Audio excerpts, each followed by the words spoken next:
Welcome back to Most Amazing Top 10, a part 2 with art, art 2. Here are the top 10 dark messages hidden in famous paintings. Part 2, let's do it. Number 10, Madam X. We'll kick off this part 2 with a scandalous painting. Oh my, yes, shield your eyes, young ones. We got spaghetti straps coming in hot. This painting was deemed too scandalous back in the day. Madam X, the portrait of Virginie Amélie Avignon-Gautreau, originally painted back in 1884 by John Singer Sargent. Now at first, John made the woman's straps sliding off her shoulder. A little, ooh, my lovely jewel strap is, ooh, slipped off, ooh.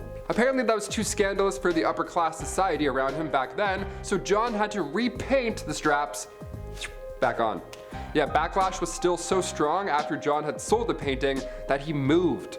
The guy left Paris because of spaghetti straps. Are you kidding? What have we done? Art, he's so good, and we pushed him away. Come paint me like one of your fine French gals.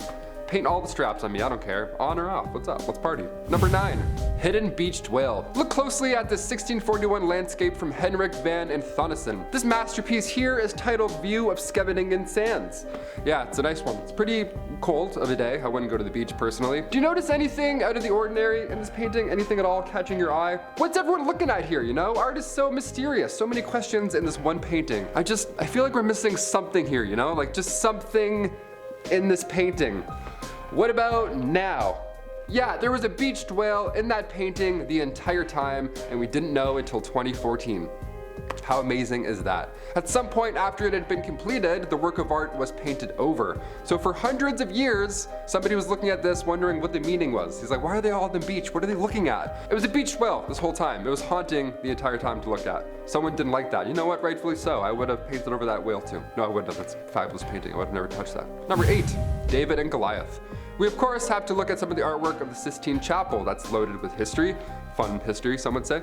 A panel that shows David and Goliath specifically, or rather it shows David about to defeat the Goliath. Michelangelo added a hidden message in this one painting. The stance that David is making looks heroic. He's got, athletic stance for sure to, do some bad stuff right away. But his stance is in the shape of a Hebrew letter, the letter Gimel, which refers to reward and punishment. Good thing it wasn't Resh, or else he wouldn't have won the battle. His arm would be all the way over here. He'd be like that. Wouldn't have won at all. These are like Easter eggs in famous paintings. So far, I'm loving this. And if you're enjoying the content as well, hit that thumbs up. Let us know, then we can do more art for you. Let's move on. Number 7, hidden self-portrait. In George Seurat's painting of a woman powdering herself, there's a window in the top left corner. And me, personally, I would have gone with, the sun. But George here, at first, he went with a self-portrait. A little selfie. This was odd behavior though, historically, for this artist because he wasn't known for painting self-portraits, ever. This was the only time it happened. Thanks to the Courtauld Gallery in London and a few x-rays, now we can make out the first draft of this 19th century painting. The portrait does resemble a photo of George as well. We compared them both, so we're definitely able to confirm that's him. He did at least one self-portrait. That's pretty historical. I'm glad we found it. X-rays were actually done back in 1958 and 1987, but the machine could only detect a layer of paint, not the actual image, if there was one. Pointillism is so impressive. I tried it one summer and was absolute garbage. Number 6, Garden of Earthly Delights. This piece was done back in the late 15th century. Painter Hieronymus Bosch had a lot going on in this one, that's for sure. There's a group of naked people eating a big strawberry. There's a mermaid riding a fish. This one's got a lot of wacky stuff on it. We love it. In 2014, a hidden message was found on somebody's butt. Yeah, I'm not joking. There's actual music notes drawn across somebody's bottom. So a college student translated it, and now you can listen to it. You can listen to that guy's butt. That little melody Bosch was humming to himself while he was painting sounded like this.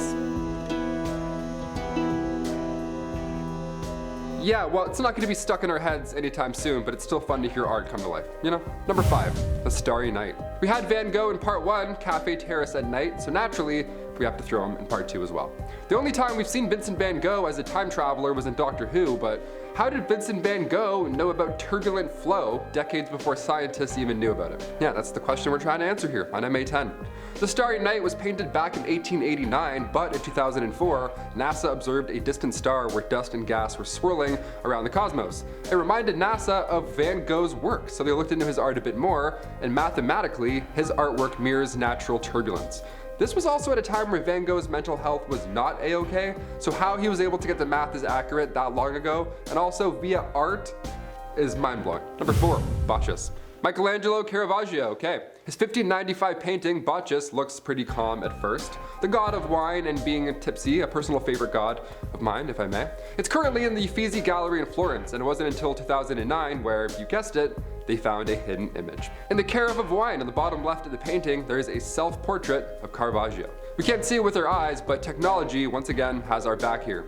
There's a tiny little head reflected on the wine jug. Maybe, it just looks like a smudge at first, but with the help of radiodiagnostic investigation, we can see the bigger/smaller picture.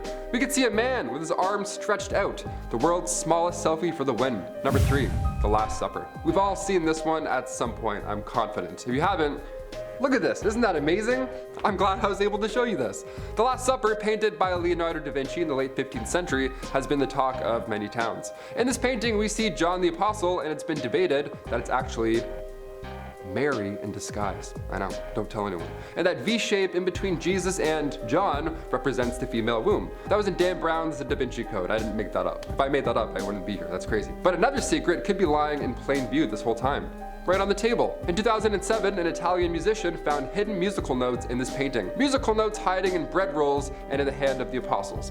We have 2 musical messages in this video. That's crazy. This makes me want to look for more clues in paintings. Let me just go look at some butts on art for a bit. Any notes on butts? What does that one say? It's an E minor? No. I'm gonna start looking at more musical notes on butts of all the paintings. I'm gonna try and find one. That one's kind of an E flat, you know? E flat. That's how we do it. Number 2, the separation of light from darkness. This one's another anatomical one. Makes me feel weird. Once I saw it, I couldn't unsee it. I'm not gonna lie to you. The separation of light from darkness, Michelangelo again. Michelangelo was featured on part 1, the creation of Adam. It's definitely an iconic piece. But once you see the hidden organs in that painting, it changes you for a bit, you know? This one as well, another iconic piece from Michelangelo, seen in the Sistine Chapel. We have the central figure, God, surrounded by 4 others. What we often miss though is the spinal cord that runs up God's chest. It's like one of those hidden object books, only the art is beautiful and the objects are gross. I'm like, oh, it's a spinal cord. Found it. And finally, number 1, The Lady in the Grass. We'll end this part 2 on another piece by Van Gogh. Patch of Grass was a Van Gogh classic done in 1887, and upon first glance, the painting appears to be, well, nothing more than just that, a patch of grass. But it's beautiful, and it's art, so naturally we'll look at it for too long. Oh, it's just a wall? That's not art. I thought it was the grass. That's just the wall. This one doesn't contain any deep space mathematics by any means, but in 2008, Dutch researchers used an X-ray, took a deeper look into the grass, and found the portrait of a woman.